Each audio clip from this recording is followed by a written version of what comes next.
בפייסבוק. תודה. להתקשר אחר כך. תודה. שלום. התקשר אחרי הוידאו של פייסבוק.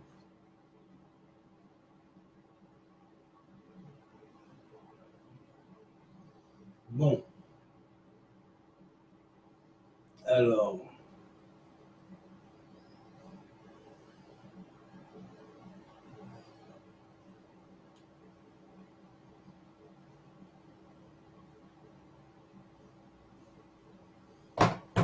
On va enlever ça. Alors. Le cours d'aujourd'hui est sur Bereshit, bien que ce ne soit pas la paracha, mais étant donné que dans le livre du Zohar, comme c'est l'anniversaire de Rabbi Shimon Bar Yochai, la Hiloula de Rabbi Shimon Bar Yochai, alors je vais marquer le coup encore pour le 33e jour de l'Omer, et je vais dire en son nom et en continuité de son œuvre le Zohar, avec les tampons des preuves célestes que l'alphabet proto-sinaïtique donne pour confirmer le livre du Zohar de Rabbi Shimon. Alors voilà, il y a un verset dans des psaumes qui dit « Bidvar Adonai Shamayim Na'asu Ubiruach Piv Kol Tseva'av » dans les psaumes. Donc ça veut dire, par la parole de l'Éternel, les cieux ont été faits, ont été faits et furent, Uberuach Piv, et par le souffle de sa bouche, Kol Tsevav, toute son armée. Alors, dans le Zohar, on dit bien, il y a une réalité que tout le monde cherche, c'est la réalité du Mi. Qui a créé cela? Mi, Bara, Elé, qui sont les lettres de Elohim. Et donc, ça nous pose la grande question de la création, d'où vient tout ce qui est? Qui a fait cela? Qui a fait toutes ces choses que nous voyons? Cette nature merveilleuse, cette super nature, et ce monde qui nous entoure, comment a-t-il été conçu? Voilà la question majeure que le Zohar pose à l'entrée du Sefer Bereshit. Alors, nous savons que le commentaire de Rashi dit, à propos du mot Shamaïm, les cieux ont été construits, il dit comme ça que les Shamaïm, les cieux, sont un mélange d'eau et de feu, une espèce de synthèse de l'eau et de feu. Alors bien évidemment, comment comprendre ça? Seul grâce au code du proto-sinaïtique, immédiatement ça apparaît comme le nez au milieu du visage, le secret de la question qui est posé sur la notion de Shamaïm au travers du Midrash ramené par Rashi, c'est-à-dire de ce texte parabolique ramené par Rashi à propos du fait que les cieux sont un mélange de Esh, feu, et de Maïm, et avec cela, Dieu a pris les deux, il en a fait la synthèse, et il a fait Shamaïm. Voilà. Alors ce Midrash qui explique la chose, comment le comprendre? Et comment en comprendre ce Midrash que Rashi ramène comme ça, pratiquement tel qu'il est, sans expliquer rien du tout, hein, il nous dit les cieux sont un mélange d'eau et de feu.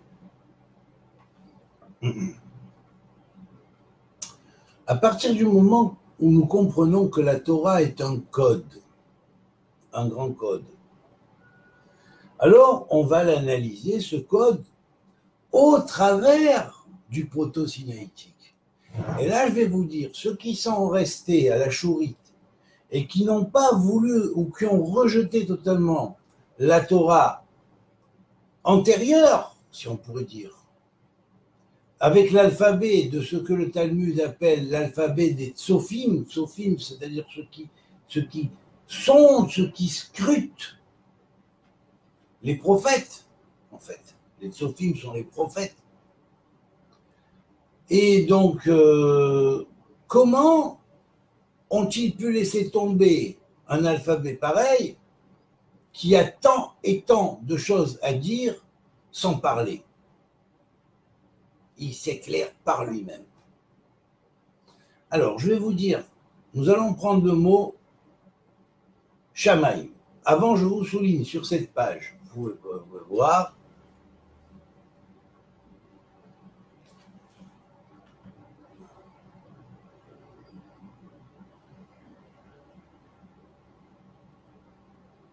hein? Vous pouvez voir le mot piv ici, au-dessus de mon doigt, piv. Ruach piv, ça veut dire par le souffle de sa parole, le souffle de sa bouche. Alors, le texte de Bereshit commence comme ça. Bereshit bara Elohim, au commencement Dieu créa le ciel et la terre, et Hashamaim ve'et haaretz.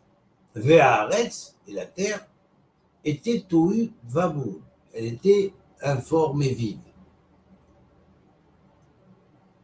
Ve'chosher, et les ténèbres recouvraient la surface de l'abîme.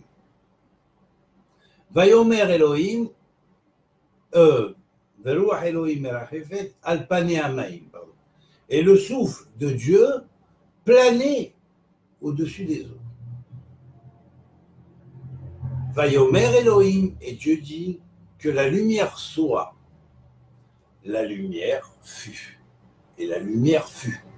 Elle fut sera. Le véritable traduction n'est pas et la lumière fut, mais c'est un passé qui se reporte sur le futur. Vayehi or signifie et elle fut sera. Elle fut mais elle sera. Puis commence à partir de là l'œuvre de recréation du monde, car il est évident que le texte de la Torah parle plus de l'œuvre de recréation du monde que de création du monde, parce que la création du monde est résumée dans un seul verset, Beya bara et olamo. Par Ya, Yud He, il a formé son monde. Yud He, c'est 15 en valeur numérique. Par 15 milliards d'années, entre parenthèses, il a formé son monde. Il a créé son monde. Voilà. Donc, nous allons analyser le terme Shamaïm. Shamaïm, dont la valeur numérique en hébreu est 390, soit 39 comme les travaux sacrés. Il y a 39 travaux sacrés qui sont les métiers divins de Dieu, si on veut les 10 métiers divins, ou les métiers de Dieu dans sa création. Il est d'abord le semeur, puis il est celui qui étend la toile des cieux, donc il est, on pourrait dire, il travaille à la chaîne et à la trame, et il fait les toiles des cieux comme des vêtements, comme des voiles. Il étend la voûte céleste comme un rideau qui serait une sorte de dénuptial. Voilà. Alors, bien évidemment, Shamaïm, l'expression poétique ici, qui est d'étendre les cieux comme une espèce de voile, fait de Dieu le tisserand du ciel. Il est le peintre du ciel, et il y a du reste une galaxie, une constellation, pardon, qui s'appelle la constellation du peintre du ciel dans l'astrologie chinoise. C'est pas pour rien. Voilà. Il est celui qui travaille les métaux. Les métaux sont symboliquement les âges du monde. Alors, bien évidemment, nous allons prendre le mot Shamaïm dans l'alphabet proto-sinaïtique et nous allons voir quels sont ses attributs d'ornement. Alors, j'écris Shamaïm ici, là, à la première ligne en haut ici, Shamaïm, ok, et vous pouvez constater qu'il y a donc un certain nombre de cercles dans chaque lettre, en proto-sinaïtique. Nous trouvons donc 5 cercles au Shin, 6 cercles au Mem, 6 cercles au Yud et 6 cercles au Mem. Ces cercles-là sont des cercles fixes. Maintenant, il y a 2 cercles, un dans le Yud qui est ici et un dans le Mem qui est là, en finale. Ces cercles-là sont différents. Parce qu'au lieu d'avoir 3 couronnes comme les cercles ordinaires, être désignés soit comme un cercle étoile ou sphère d'action, d'attribut d'action, puis recevoir les 3 couronnes, c'est-à-dire entrer dans le royaume et recevoir les 3 couronnes, la couronne dite de la Torah au milieu, la couronne du royaume à gauche et à droite la couronne du sacerdoce. Eh bien, lorsque ces 3 couronnes sont au-dessus de cercle, elles vont couronner l'étoile, la sphère, de 3 fonctions qui vont passer symboliquement pour unifier à la fois les 3 cerveaux qui guident la chose, la sphère, ou qui guident l'étoile en formation, hein, soit pour faire descendre l'énergie et la lumière qui va éclairer cette étoile et la faire entrer dans le royaume en la couronnant. Alors ce royaume est un royaume universel puisque c'est un royaume aux chambres nombreuses et chaque chambre contient des civilisations cosmiques entières. Voilà. Donc on désigne l'univers comme un espèce de grand palais infini, aux chambres infinies. Et on appelle ça le royaume. C'est une manière de faire, de représenter allégoriquement le règne divin. Voilà. Et maintenant, nous allons compter les cercles. D'abord les cercles. 5 cercles fixes, plus 6 cercles fixes, plus encore 5 cercles fixes et un 6e spécial avec 7 couronnes au lieu de une seule, 3 couronnes. Et enfin, 6 autres cercles avec 3 couronnes et un cercle spécial avec 7 couronnes. Mettons les 2 cercles à 7 couronnes de côté. Ils sont spéciaux. On va voir par la suite. Nous faisons le total des cercles pour le mot Shamaïm, les cieux. Et nous allons trouver 5 plus 6 plus 5 plus 6 cercles fixes, ce qui fait exactement 22 cercles.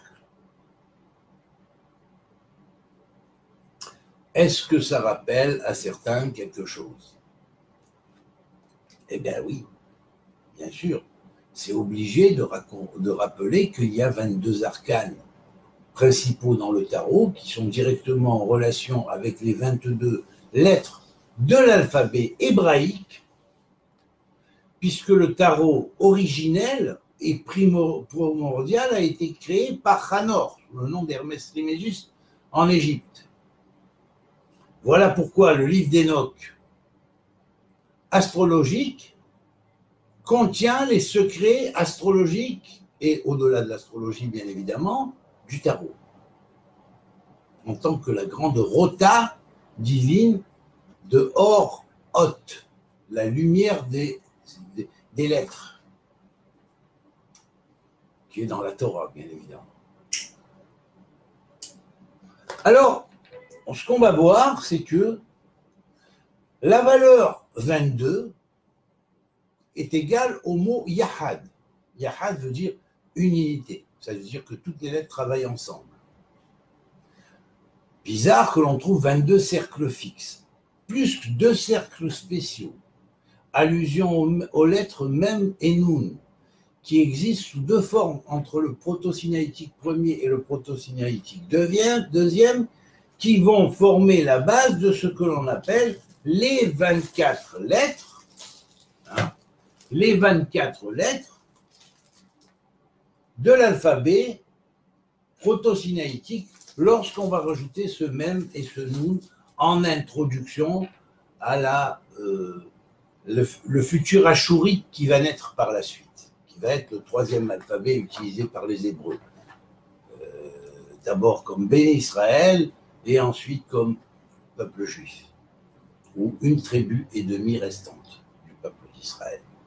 Alors, nous allons voir une chose, c'est que dans ces 22 cercles, c'est pas pour rien qu'il y a 22 cercles. Parce que ces 22 cercles désignent précisément les 22 lettres. C'est ça qu'il faut y loger dedans. Ça veut dire que les 22 lettres sont des lettres qui sont dans le ciel. Voilà pourquoi le mot Shamaïm s'écrit avec 22 cercles fixes et 2 cercles en développement spéciaux qui vont faire le tikkun des Shiva Tartonot, mais des 7 inférieurs dans les sphirotes, mais aussi des 7 plans, et unifier les 7 plans séphirotiques. Le plan Keter, la couronne, le plan Chochma et Bina, le plan Chesed et Gvura, le plan Tiferet, le plan Netzach et Hod, le plan Yesod et le plan Malchut, les 7 plans. On peut trouver au travers de cette structure un parallèle en relation aussi avec les chakras.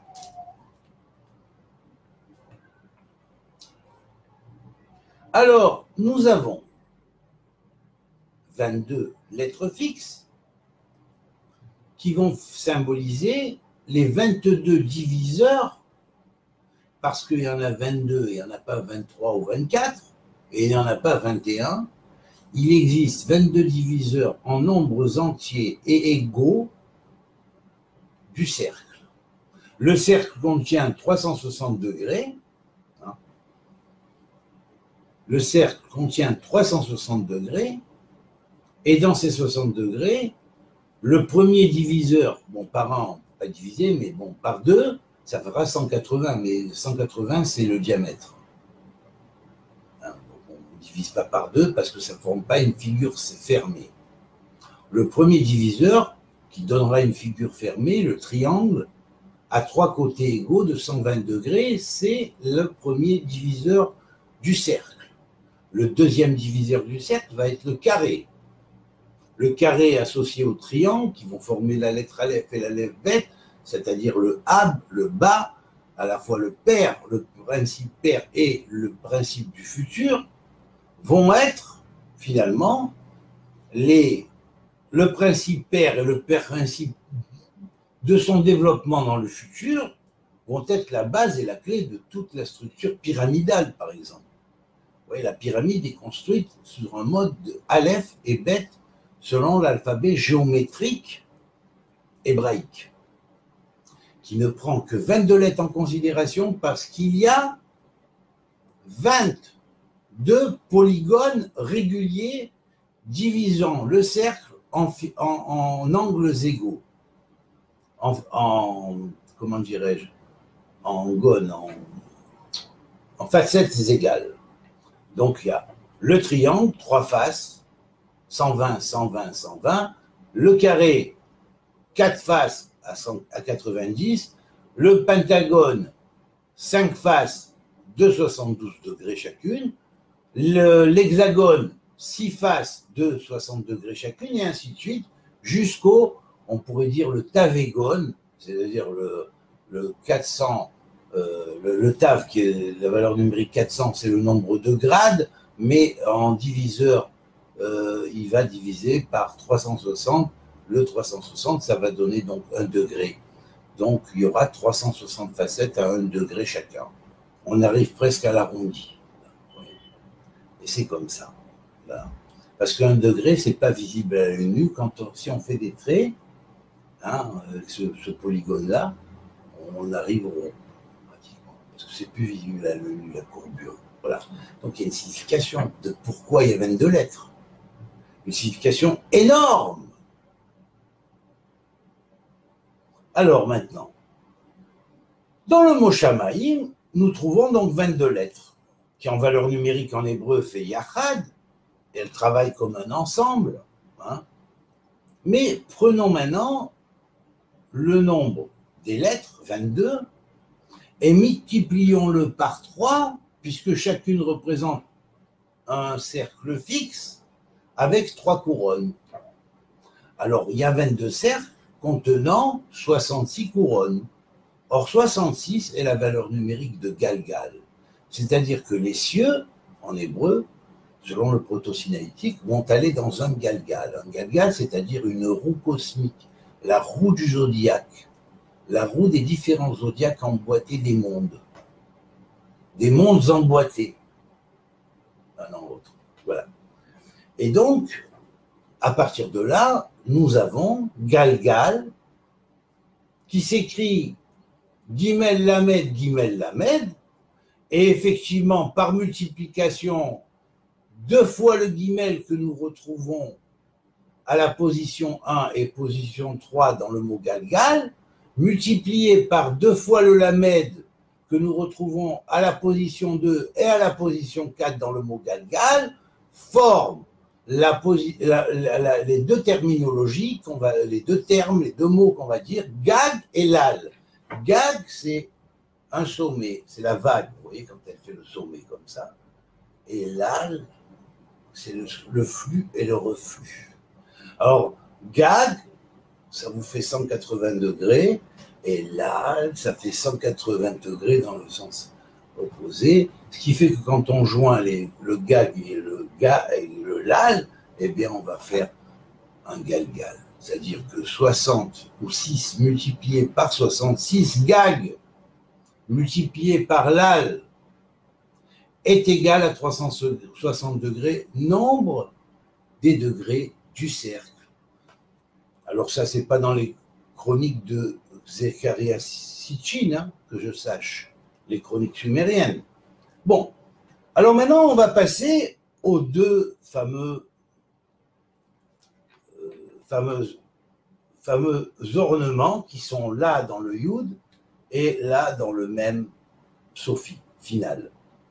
Alors, ces deux ornements sont à 7 et 7 chacun. Alors, quand nous trouvons Galgal, la valeur numérique est aussi Ben David. Voilà pourquoi le Zohar nous dit, et nous commente bien cela, tant que toutes les âmes ne sont pas descendues dans le gouffre, c'est-à-dire dans le corps céleste du grand macrocosme qui se trouve dans le Galgal cosmique, c'est-à-dire le corps qui est lié au Galgal cosmique, à cette grande sphère zodiacale, tant que toutes les âmes ne sont pas descendues, qui devaient descendre sur Terre, ne sont pas descendues, Ben David bat. Le fils de David ne viendra pas. Mais quand toutes les âmes ont défilé, il n'y a plus d'âmes nouvelles, toutes les âmes sont revenues en Gilgoul, et qu'on va commencer la nouvelle vague d'âmes, alors le Mashiach se dévoile. Alors voici la chose, c'est que lorsqu'on rajoute ces deux attributs, de ces deux couronnes que nous trouvons dans Shamaïm, une dans le Yud et l'autre dans le même, en proto-sinaïtique, ornementé, hein, ici, une dans le Yud et une dans le même, ici, d'accord? Vous les voyez? Je rapproche un peu, voilà.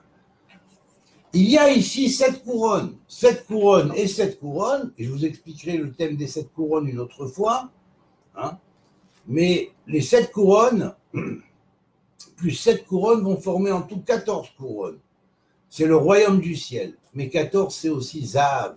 Ça désigne aussi bien l'âge d'or que la pierre philosophale en alchimie, que David Améler, le roi David, qui a été élu selon Dieu et non pas selon les hommes. Donc, nous avons David plus Ben David est égal en tout à 66 points ou cercles, plus 2 cercles spéciaux contenant 66 couronnes émanées de 22 cercles, plus 2 cercles supplémentaires qui vont engendrer chacun 7 couronnes, le total des couronnes est de 80. Bizarre quand même, non? 80 soit 5 fois 16. Alors, vous savez, dans les écrits du Harizal, le 16, c'est le you. On appelle le you, c'est-à-dire les ailes des moulins symboliques qui meulent la manne pour les justes dans le ciel. Vous voyez? Alors, voilà. Bon, là, nous allons voir que ces 80 qui symbolisent le yesod, le fondement, mais aussi l'élémentaire, ces cieux-là seront constitués de 2 éléments. Vous voyez, quand Rashi a parlé, il a parlé à Pirouach HaKodesh, il a ramené par le souffle saint, il a ramené ce midrash par le souffle saint, sans faire ses recherches, mais dans ce qu'il a dit, sa parole était de vérité, elle va être confirmée dans la vérité par le proto-sinaïtique, puisque nous trouvons en total 80 couronnes. 80 couronnes, c'est-à-dire que le yesod est couronné, totalement. Voilà. Alors maintenant, nous allons voir que ce fameux yesod, il y a du esh et il y a du maïm. C'est-à-dire, il y a du feu et il y a de l'eau. Alors, c'est quoi ce esh et ce maïm formant les cieux? Les cieux sont formés à partir de esh et de maïm. Mais les cieux contiennent la terre. Automatiquement, la terre est inclue dans les cieux. Si le texte biblique, thoraïque, précise Ve'aharetz haïta tohu vavohu, parce qu'on parle de cette terre-là particulièrement où tu as reçu la Torah, toi, petit terrien de cette terre-là, tu prends conscience maintenant de tout ce qui est dans le ciel, mais les cieux incluent la terre, la grande terre, les grandes terres. Et les grandes terres sont des endroits où il y a de l'eau. Voilà pourquoi le ciel est formé de ce qu'on appelle du feu et de l'eau, parce que le feu désigne la lumière, l'énergie, l'état de fusion dans lequel les galaxies entrent dans un premier temps, puis se condensent et deviennent ensuite des planètes. Mais ces planètes vont recevoir l'élémentaire, avec ce qui va constituer tout le minéral, mais tant qu'il n'y a pas d'eau, il n'y a pas de vie. Pour qu'il y ait de la vie, il faut qu'il y ait de l'eau. C'est pourquoi Dieu dit, dans le texte, Ve'ruach Elohim, et le souffle de Dieu plané au-dessus des eaux. Vayomer Elohim Yeyor, et Dieu dit que la lumière soit, la lumière fut. Et le verbe était lumière, et le verbe s'est fait chair quelque part. Chair lumière, de la chair de lumière, ça existe. Alors maintenant, nous allons analyser pour les mots esh et pour les mots maïm d'abord, après on mettra le vav conjonctif entre les deux. Quelle est la structure? Alors, prenons esh. Nous trouvons 5 cercles au aleph et 5 au shin. D'accord? 5 et 5, 10 couronnes. Mais ces 10 couronnes, cercles. Mais ces 10 cercles deviennent 30 couronnes. Parce que chaque cercle contient 3 couronnes. Ce qui va faire 30 couronnes pour Esh. Eh bien, ça veut dire que le feu, c'est le yéhié de la chose. Le feu, qui représente symboliquement la lumière, et en hébreu, la clé de la formule de la resistivité. En hébreu, Aleph, c'est 1, mais c'est aussi 1000. Donc prenons Aleph pour 1000. Et prenons Shin pour 300 et multiplions-les l'un par l'autre, nous avons 300 000 kilomètres à la vitesse de la lumière, 300 000 kilomètres à la seconde. Et pourquoi? Mais qui te dit que c'est la vitesse de la lumière à la seconde? Parce que le mot lumière commence par un Aleph et que le mot seconde commence par un Shin. Donc quand je dis or shnia, la vitesse de la lumière à la seconde, eh bien j'ai l'anagramme esh qui est l'anagramme du feu, et quand on multiplie une lettre par l'autre, on obtient la vitesse de la lumière. Alors que je sache, voilà, c'est bien ça. Donc, qu'est-ce que la Torah nous enseigne là-bas? Le esh, c'est le feu, c'est l'énergie. Le maïm, Alors, Maïm, nous avons ici 6 au même, fixe, cercle fixe, 6 au Yud, cercle fixe, et 5 cercle fixe, et 6, 5 et 6 hein, au même final. Ce qui fait donc, au total, 6 plus 5 plus 6 égale, alors combien? Nous avons trouvé 17. 17? Mais ça me rappelle quelque chose. Mais ça me rappelle quelque chose. Les lettres anagrammiques de Et Hashamaim ve'et haaretz. Et Hashamaim ve'et haaretz, Aleph, Vav, He, Vav, He. Et Hashamaim ve'et haaretz, les cieux et la terre. Il a créé les cieux et la terre. Eh bien, tout ça a été créé pour le bien, comme c'est la valeur numérique de Tov en hébreu, mais également, ça a été créé par le nom de Dieu, de Ehevé.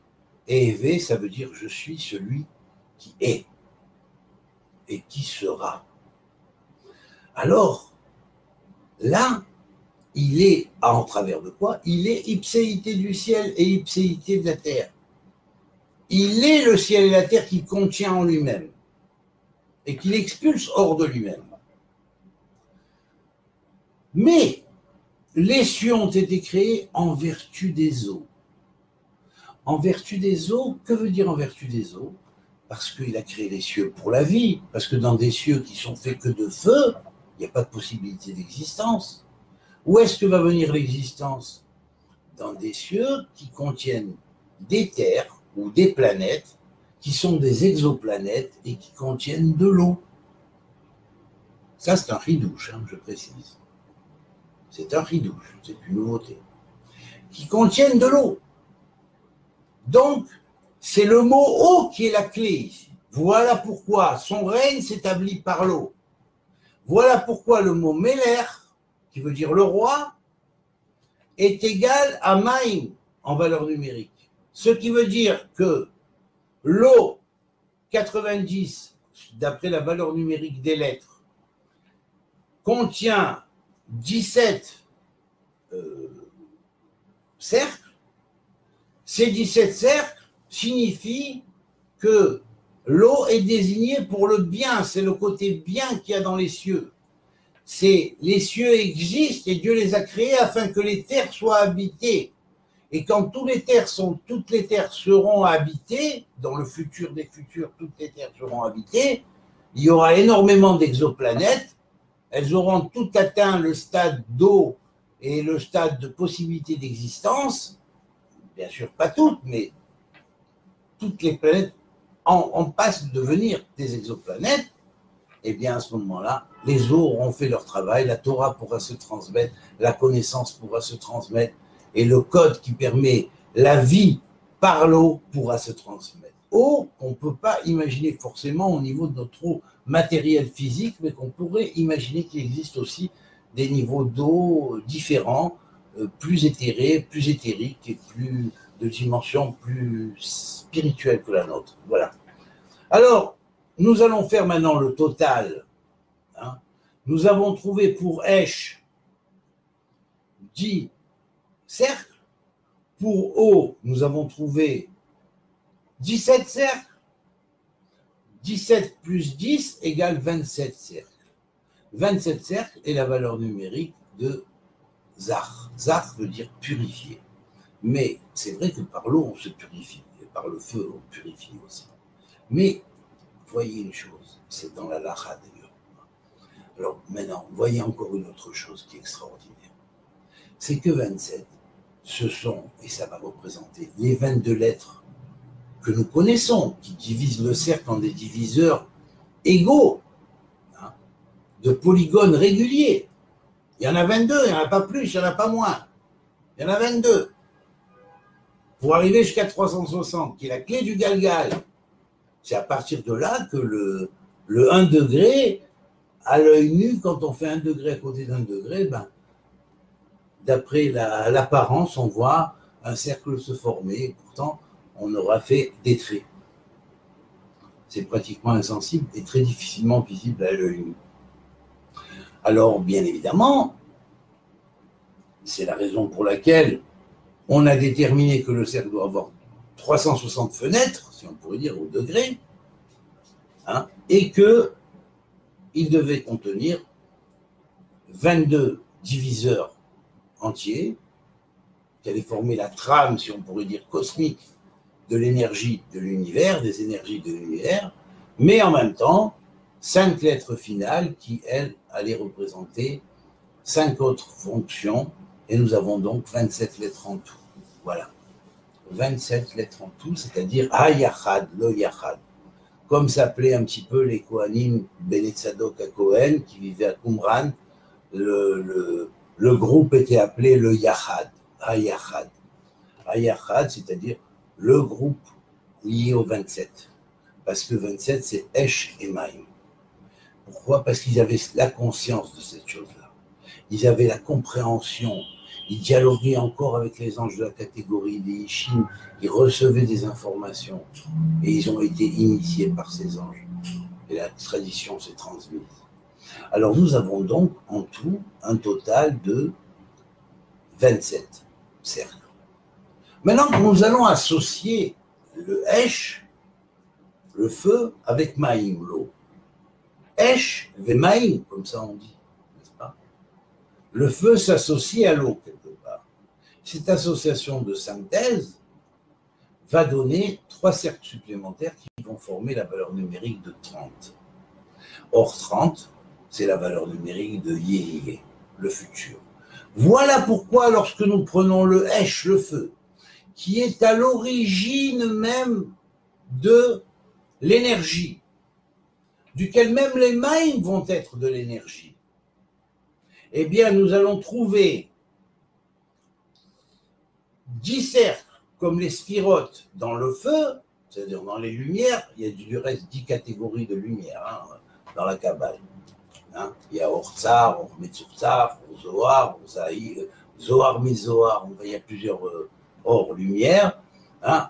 Parmi les 10 catégories lumineuses, il y a donc différentes fréquences de lumière. Voilà. L'une est relative, c'est la première, et puis après, au-delà, on passe la relativité. On se dirige vers le quantique. Voilà.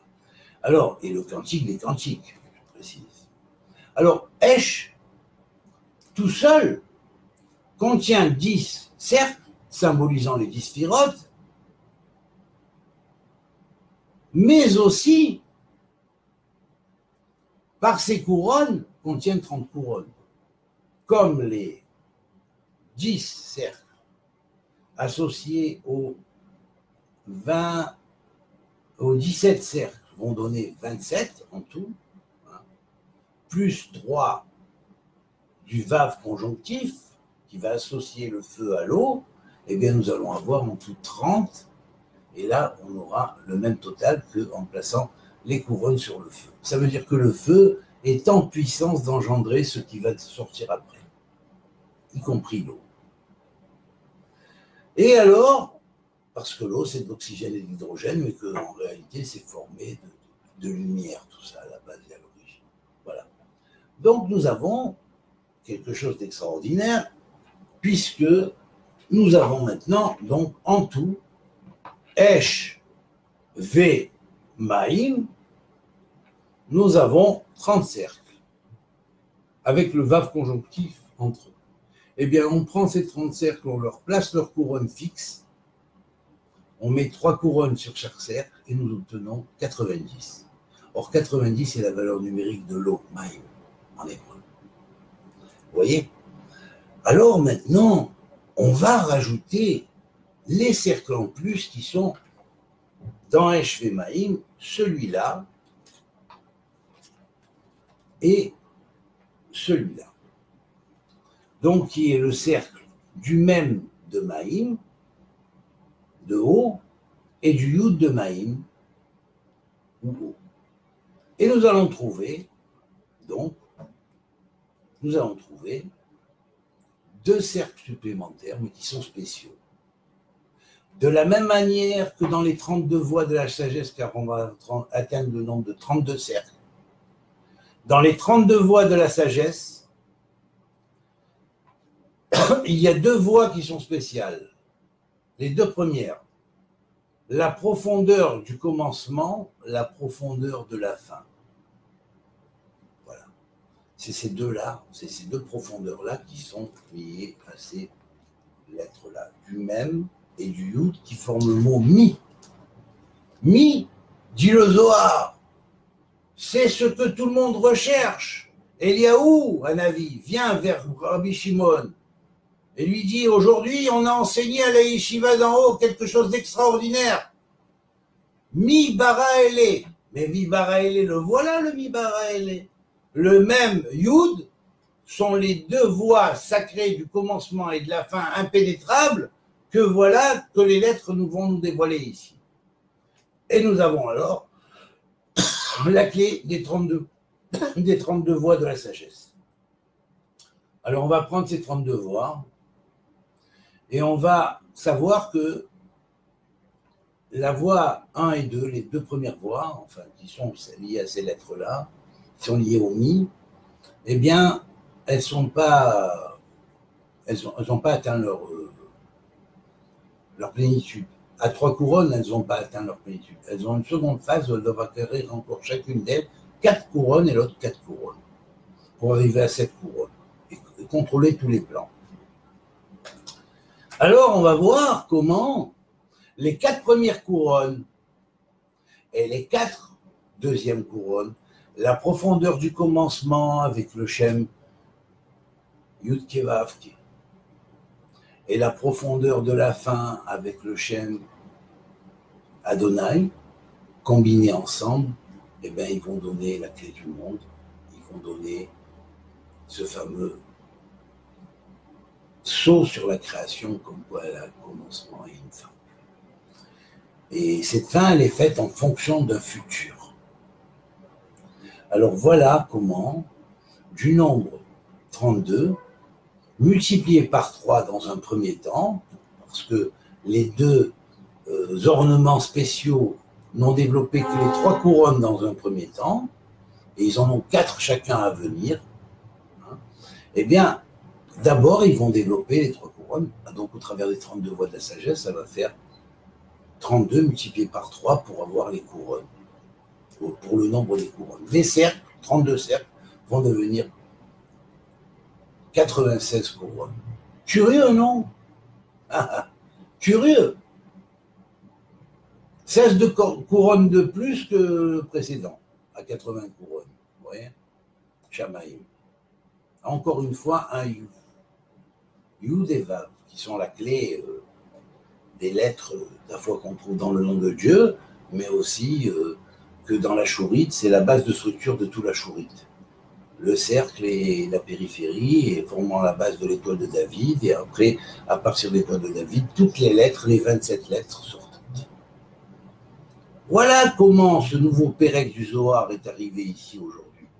Bisrout Rabbi Shimon Bar Yochai,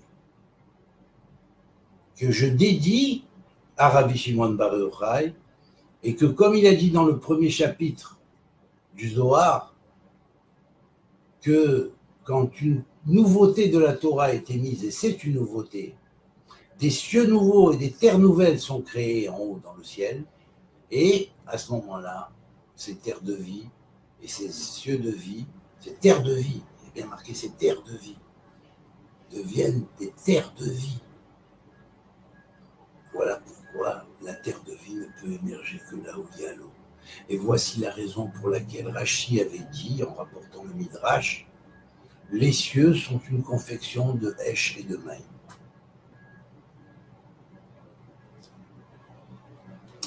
Alors maintenant que nous avons le nombre 96, 3 fois 32 pour les couronnes, au premier stade, hein, puisqu'après il va y avoir encore 8 autres couronnes. Hein, on va prendre juste 96, ben c'est la valeur numérique de Tzav, qui veut dire celui qui ordonne. Un Tzav, c'est une ordonnance. Les mitzvot, ce sont des ordonnances. Mais c'est aussi la valeur numérique de Piv. P Yud Vav, je ramène au passouk que dit David Ameller. Bidvar Adonai, Shamaim Na'asu, ou Biruach Piv, et par le souffle de sa bouche, Kol Tsevav. Voilà. Or, curieusement, dans Tsava, de Tsevav, on trouve 96, plus ces trois lettres, ça fait 96, et que Piv fait aussi 96. Voici pourquoi les armées du ciel sont formées de la bouche, de la parole de la bouche de Dieu. Alors maintenant, on va rajouter, bien évidemment, les 8 couronnes manquantes, 4 au Mem et 4 au Yud, dans le Mi de Maïm. Et là, nous allons avoir 104 couronnes.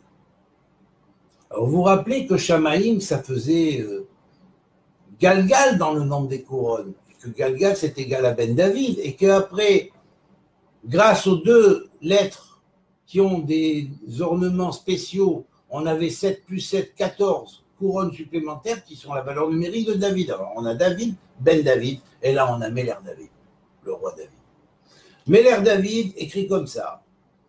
Meller 90, plus David avec Yud, qui représente la hiérarchie du Mashiach, égale 104, soit 96, 3 fois 32, plus 8.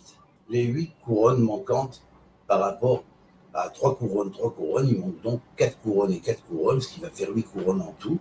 Donc nous avons 104.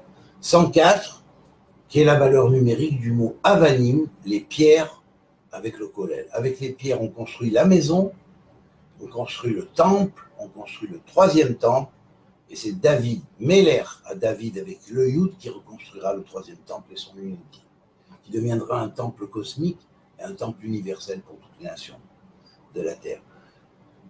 Et aussi, c'est la valeur numérique de David, écrit normalement, comme on avait l'habitude de l'écrire, Dalet Vav Dalet, sans le Yud, pour désigner symboliquement le Messie, mais on met Malki. Malki qui veut dire mon roi, parce que c'est le roi que Dieu lui-même a établi, donc Dieu l'appelle David Malki.